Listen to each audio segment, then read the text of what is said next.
your blood. I'm covered by your blood. Your precious blood. Your holy blood. So, my fellow Christian brothers and sisters, welcome. Spirituality guides civilization. Now, let us look closer at how this works.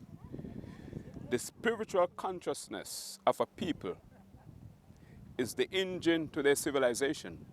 That is, who do you consider as God decides all of life. So, for the Athenians, all of the Greek gods represented their foundation for the spirituality. Introducing of Christianity comes the understanding of faith in the God of Abraham, Isaac, Jacob. How does that translate in that seismic shift in the foundation to their civilization? First, if you believe in God or who you believe God is, you pledge your loyalty to. So the temple you see behind us was for the Greek gods. And today you can see churches everywhere for worshiping Christ. And this is going to have a cultural impact. So first, God has his teachings and morals and instruction for his people. If you serve the God of Abraham, Isaac, Jacob, then you're going to be living according to the teachings of Moses, the psalmists, the prophets, that laid the foundation for everything Jesus taught, everything Jesus did, what he gave to his disciples. There are some pillars to civilizations that change upon the new spirituality. One, political undergirding changes. So that means the leaders of that country, the Tsar, the Kaiser, would guide the people in a new direction. And that's why I mentioned that Theodosius, he made Christianity the official religion of the Roman Empire. And that also brought into cultural significant changes, as we will discuss. God commands one's loyalty. Accordingly, theology guides politics. Politics guides law and constitution, which dictate culture and the boundaries and contours of morality. So your sense of right and wrong, the sense of ethics, the sense of what is good, what is bad, drastically changed as a result of the God in whom you believe. So for these people now, Christianity guides their politics. Christianity decides now the law and constitution of the people.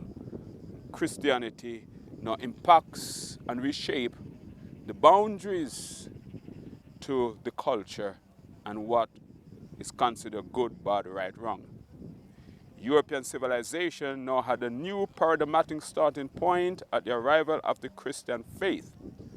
As European history unfolded in now the Common Era, and that's another significant point, because of the arrival of Christianity, we have this division in human history according to Western thought or Western civilization. BC, before Christ, AD, after Christ. Now they say the Common Era. But the reality is that if you go to other cultures, other places in the world where Christianity is not, you don't hear BC or AD. They have the calendars, and the calendars follow their history and their sense of human history or the unfolding of human events. But in Western civilization, where Christianity found a home, we have before Christ and after Christ. Now, as European history unfolded following the arrival of Christianity in Europe, every single kingdom that adopted Christianity changed the very foundation to their civilization. The laws change. We see it, for example, in Scandinavia, where they once had Vikings. Now you have the way of the Christian faith, where people once were violent and one may say crude in terms of morality. They become like the biblical people. They become like the Abrahamic people. They now hold biblical Christian values. And the laws change, custom changed. The discontinuation of the Olympic Games has a direct connection with the arrival of Christianity, because the Olympic movement or the Olympic Games, among other customs or traditions, we consider pagan festival. And as a Christian nation, a Christian region, a Christian empire, we cannot indulge in pagan activities. Now, Pierre de Coubertin, the French diplomat, decided he wanted to resurrect the ancient Olympic Games in modern times. And slowly but surely, the Olympic Games not only return, but they start to exemplify in values that of ancient Greece. That is directly connected to the fact that there was a new movement in Western civilization, a movement that has divorced society from biblical principle, biblical teaching. In other words, another spiritual change or spiritual foundation to human civilization. Nakedness. For example, if you go into the biblical teachings, you hear the idea of modesty, covering up. But outside of the context of the biblical teaching, you see nakedness.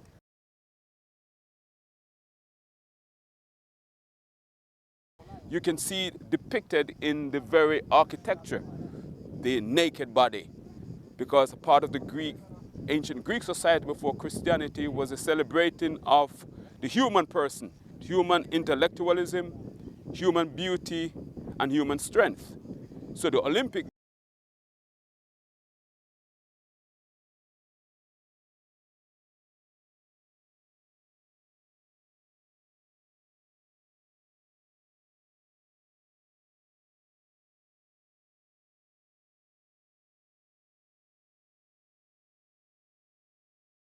beautiful human body, the strength and the capacity of the human being, it speaks of the zenith of that time where the human being was worshipped and celebrated, the thought. So you have the splendor of Greek thought was now replaced by the teachings of the God of Abraham, Isaac, Jacob. So the shift in the understanding of God completely changed the Greek civilization, changed Western civilization, and interestingly, the departure from biblical Christian teaching, Western civilization, reverting to this place where if God does not exist, as they say in the Bible, then we are free to decide our own morals, our own values. The Enlightenment movement was one of thinking, rationalism. We must decide our own truth, our own values, our own right and wrong, and that is reaching a very high peak state in the 21st century where right, wrong is subjective, no longer according to a God. We are right because we think it, we are free because we want to be free. We decide our own sense of morality, our own sense of righteousness.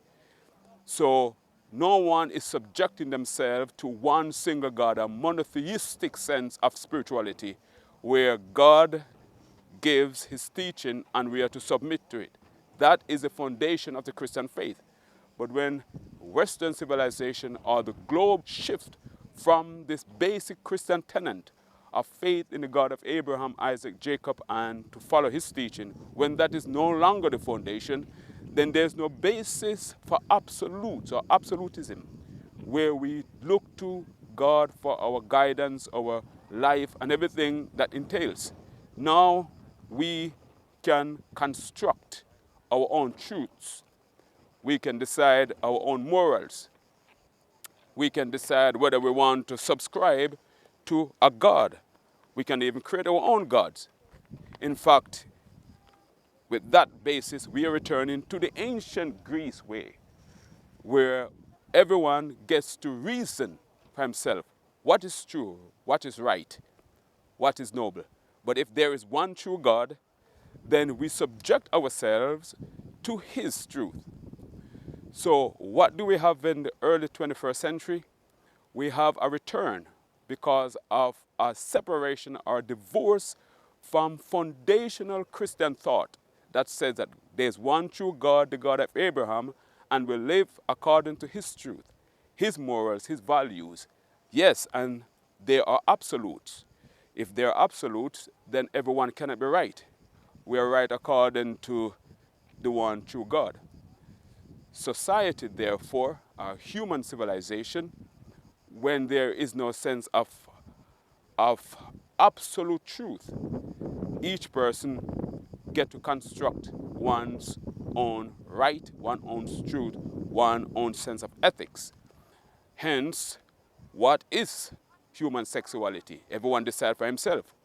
What is human? What's a marriage? What's family? Everyone decide for themselves. What is even? What is that human being? Who is that human being? Is that a male? Is that a female? Well, he gets to decide. She gets to decide. We become like the wind that blows anywhere. We have no pivot. The very universe in which we live must have absolutes. What were to happen if we wake up one day and there is no gravity? So how do you guide an airplane? How do you even build an airplane? How would an airplane fly when there's no law governing physics? If there's no physics, how do you construct, or how do you decide, how do you build an airplane to fly? Since what are supposed to be constant for scientists to investigate, to study, and then come up with. That's why you can improve plane. That's why the Wright brothers finally figured out how to fly, because they're constant. You can investigate and return and investigate and have a cumulative knowledge. But if you wake up one day and the gravitational pull is as is, and tomorrow the gravitational pull is 6, the next day it is -2, how do you build anything? There's no constant. If there's no constant in the environment, how do you have plant life, animal life? What do farmers look to? How do you till the ground? How do you till the soil? And what are dogs and cats and cows going to eat if there's no grass? How about the very fact that there is summer, winter, autumn, spring? There are normals in the universe. They are absolute, and these absolute decide the contours of existence and make life possible. Now, what were you going to do if you go to the street and the speed limit is 50? And one person decides he wants the speed limit to be 40. What is going to be the government? What if red means stop, and to the next person it means go? There have to be absolute by which people go by, or you're going to have constant colliding and crashing in the street.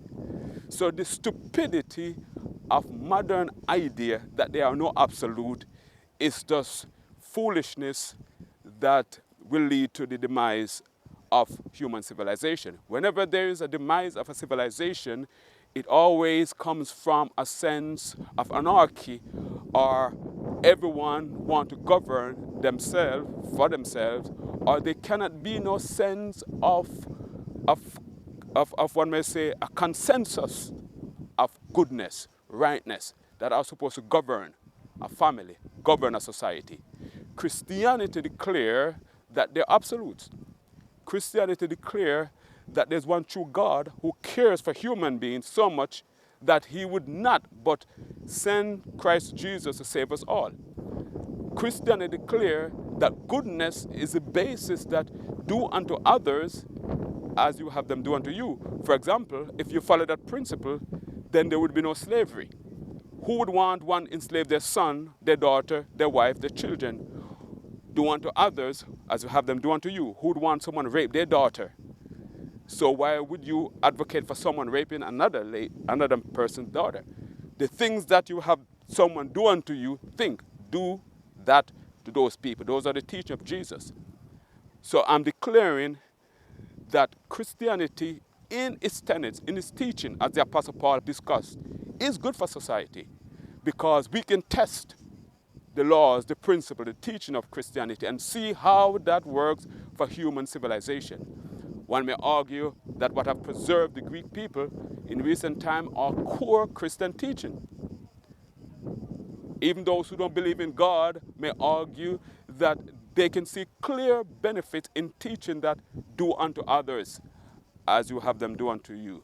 Love your neighbor as yourself. Forgive your brother 70 times 7. Care for those who are poor, who are weak. Advocate for the poor. Set the captive free. Help those who need help.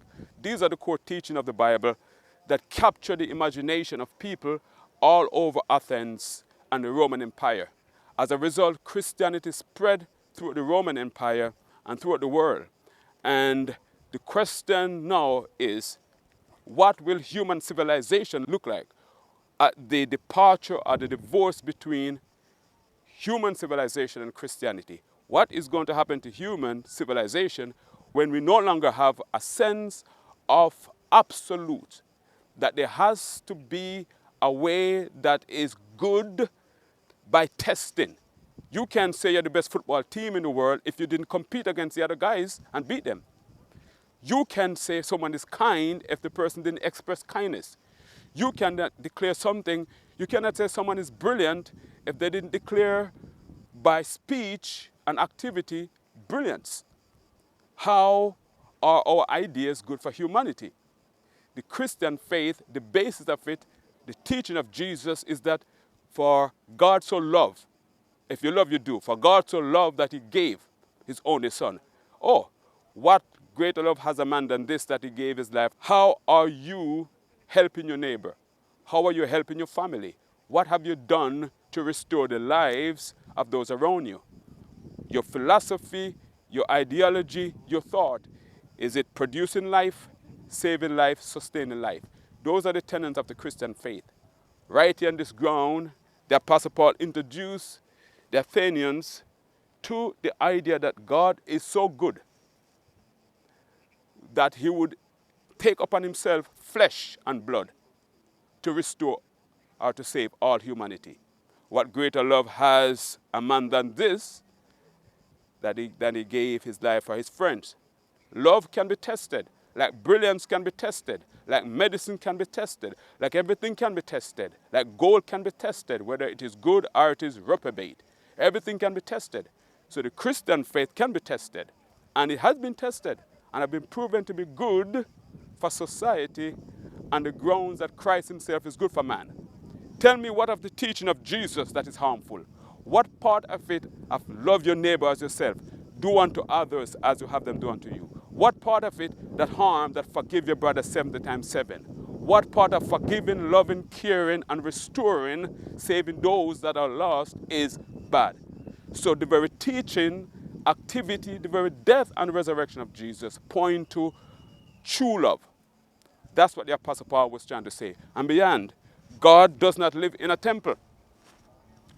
God lives transcendently in the universe that he created. And he can subject himself to our reality, to meet us where we are, to help us where we are. But he does not live in a temple. He lives wherever he will. And he creates what is good for humanity. So the question is, my fellow Christian brothers and sisters, can you see the goodness of Christianity? Can you understand why so many of the people turned to Christianity 2,000 years ago? As I asked before, let me ask again. What will happen to this social experiment? The social experiment of let us turn from Christianity and see what will happen. So I declare Christianity is good for society because it was proven. Now, there are some misconceptions as it relates to the Christian faith, like the crusade, the killing of people. No, that's not Christian. Christ did not instruct anyone to go fight and destroy other lives. That's not Christian. That is Eurocentric outside of the basis of Christ. Christ taught you love your neighbor, help your neighbor, restore your neighbor. Protect those who cannot protect themselves. So it's time for us to look at the original Christian thought and to see how we can implement that in our lives and to bring that back as the basis for the Christian faith and human civilization. So choose for yourself. Choose for yourself. Is Christianity a help and answer for the crisis of modern civilization? And I declare, according to the teaching of the Bible, according to the history of the last 2,000 years, and according to my experience, I say yes. The way forward, as the Greek people saw it back then, as the Roman people saw it back then, the way forward is something that is proven. A God that has shown himself to be good by activities, by help, things done, not some abstract God that you just make a temple for, that have done nothing for you, that you cannot feel, touch, and prove. What evidence do we have of goodness? I say the Christian faith has been proven to be good. The Apostle Paul stood right here on Mars Hill and introduced the Athenians to the Christian faith by saying, you worship what you know not of, but the God you worship is the true God who created heaven and earth, and he does not live in temple. Paul wanted them to know that he lives in the heart of humans. Wherever a mind or a spirit will open to God, he will come and live. That is the foundation to the Christian faith. The God that transcends the universe subject himself to human reality for the purpose of goodness. Goodness comes in producing life, saving life, and sustaining lives. So my fellow Christians, may the grace of Christ be with you as you contemplate the true foundation to the Christian faith and the need to return to it for the preservation of lives and human civilization. So until then, shalom.